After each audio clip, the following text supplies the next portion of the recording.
नमस्कार दोस्तों, स्वागत है आपका हिंदी नॉलेज शो में। तो दोस्तों, अभी 1 डेढ़ महीना पहले ही अजरबैजान अर्मेनिया का युद्ध खत्म हुआ और इस युद्ध को हमने बहुत ही डिटेल में कवर किया था। मैंने आपको हर डिटेल बताई थी, समय समय पर जो भी चीज़ें निकल कर आती थी।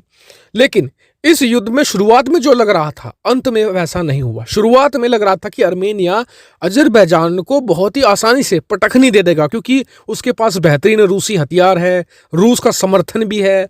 लेकिन जब अंत आया इस युद्ध का, तो पासा पूरी तरीके से पलट चुका था। अजरबैजान ने करारी शिकस्त दी अर्मेनिया को, और उसमें जो पता चला कि इसमें सबसे महत्वपूर्ण रोल निभाया था ड्रोन्स ने। जी हाँ, और इस युद्ध को देखकर ही पाकिस्तान को भी लगा कि ड्रोन्स के दम पर वो भी भारत को शिकस्त दे सकता है। इसी को लेकर वो लगातार ऐसे देशों के संपर्क में रहा है पिछले 1 डेढ़ महीनों में, जिनसे वो ड्रोन खरीद सके। पहले है तुर्की और दूसरा है चीन। दोनों देश उसे हथियार सप्लाई करते हैं।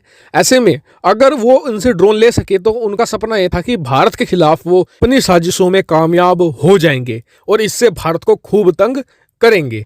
और इसी को लेकर उन्होंने अब चीन के साथ एक बड़ी डील की है। दरअसल चीन के पास एक बहुत ही बड़ा आर्म ड्रोन है जिसका नाम है विंगलू। जी हाँ, स्क्रीन पर आप उसकी फोटो भी देख सकते हैं। विंगलू ड्रोन है। इसकी स्पेसिफिकेशन पहले आपको बता देता हूँ। बताया जाता है कि 375 किलोमीटर इसकी मैक्सिमम स्पीड है।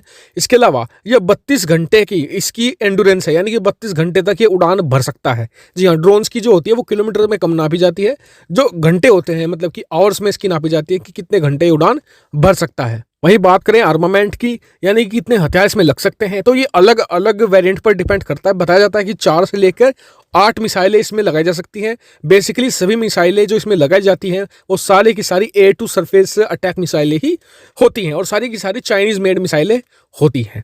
और पाकिस्तान उनसे यानी चीन से ये मिसाइलें भी इनके साथ खरीद रहा है। तो ऐसे में सवाल उठता है कि कैसे भारत ने टैकल करेगा। सबसे बड़ी मुश्किल है कि भारत के पास ऐसे ड्रोन हैं जो इस विंगलू 2 को टक्कर दे सके। तो आपको बता दूं कि दुनिया में मौजूद है, भारत के पास अभी ऐसा नहीं है। कई लोग कहेंगे कि हमारे पास प्रीडेटर ड्रोन है। जी हाँ, हमने लीज पर अमेरिका से लिए हैं। वो इन्हें बहुत ही आसानी से बीट कर सकते हैं, उनकी परफॉर्मेंस इनसे कहीं ज़्यादा बेहतर है। लेकिन दिक्कत ये है कि सबसे पहले तो वो नौसेना के पास है। दूसरी बात, भारत ने जिस कंडीशन पर वो लीज लिए हैं उनमें हथियार नहीं लगा सकते, अनआर्म्ड लिए हैं, यानी कि वो सिर्फ सर्विलांस करने के लिए हैं, जासूसी करने के लिए हैं।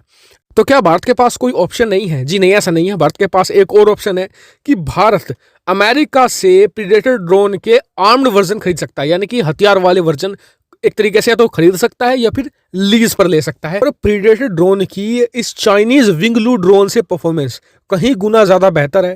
प्रीडेटर ड्रोन को रियल टाइम ऑपरेशन का अनुभव है, रियल टाइम वॉर का अनुभव है।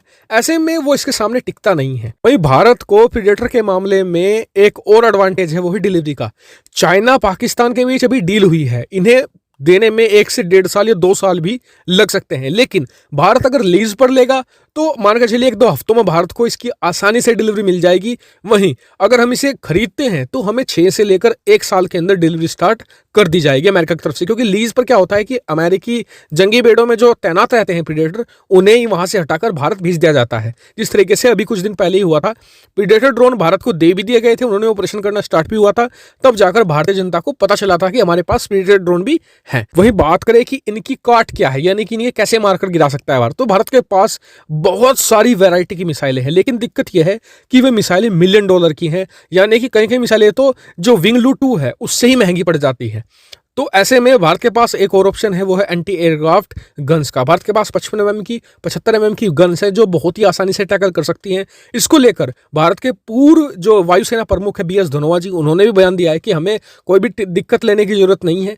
हमारी जो गन्स है एंटी एयरक्राफ्ट गन्स बहुत ही आसानी से मार के गिरा सकते हैं चाइनीज विंगलू 2 को। हाल ही में यमन में जो हौती विद्रोही हैं, अभी परसों की बात है, उन्होंने विंगलू 2 को ही, एक चाइनीज ड्रोन है जो सऊदी अरब ने खरीदा था चाइना से, उसे सिर्फ एक जो गन शॉट्स होती हैं उनके मदद से ही मारकर गिरा दिया था। ऐसे में कंक्लूजन तो यही निकलता है कि पाकिस्तान ने गलत किया है इन्हें खरीद कर। लेकिन उनके पास ऑप्शन भी नहीं है।